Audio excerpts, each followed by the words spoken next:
मौसम रहमत रमज़ान मुबारक अपनी तमाम तरानाइयों के साथ जलवा फिराज हो रहा है। अपने दामन में बेपनाह बरकतें और रहमतें लिए ये महीना हर साल हमें नसीब होता है और इस महीने के साथ हमारी कल्बी वाबस्तगी और रूहानी ताल्लुक हमें कुर्बत इलाही का नूर नसीब करता है। इस महीने के आने से पहले ही हमें इसका भरपूर इस्तिकबाल करना चाहिए, ज़हनी तौर पे तैयारी में रहना चाहिए। अपने घर की सफाई से लेकर के मसाजिद की सफाई सुथराई तक और अपने बच्चों को इसकी तरगीब और इस महीने के लिए तशवीक पैदा करने की भरपूर साई करनी चाहिए। चूँकि इस महीने में जो बरकतें रखी गई हैं वो किसी और महीने को नसीब नहीं हुई। इसे शहरुल्लाह करार दिया गया है, अल्लाह का महीना है। एक नफल अदा करने से फर्ज का सवाब मिलता है और एक फर्ज की अदायगी पर 70 फराइज का सवाब दिया जाता है। इस महीने की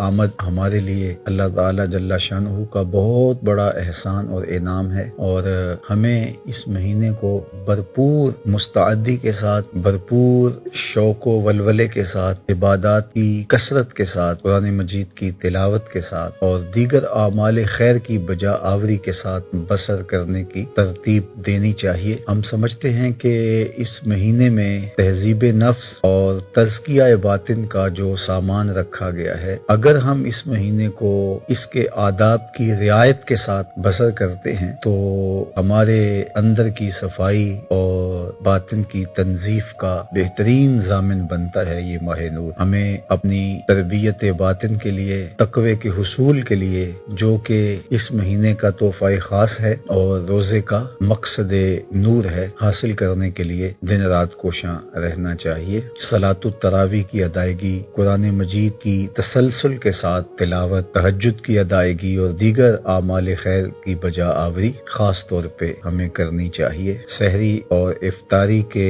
मुबारक लम्हों को जिक्र व फिक्र के साथ जोड़ करके हमें गुजारने चाहिए। हर वो चीज़ जो खुराफात के ज़ुमरे में आती है उससे मुकम्मल हमें इज्तिनाब करने की ज़रूरत है। इस महीने की बरकतों से महरूम न रहें और इसके दामन से वाबस्ता नूर व निखत को अपने मन में समोने की कोशिश करें।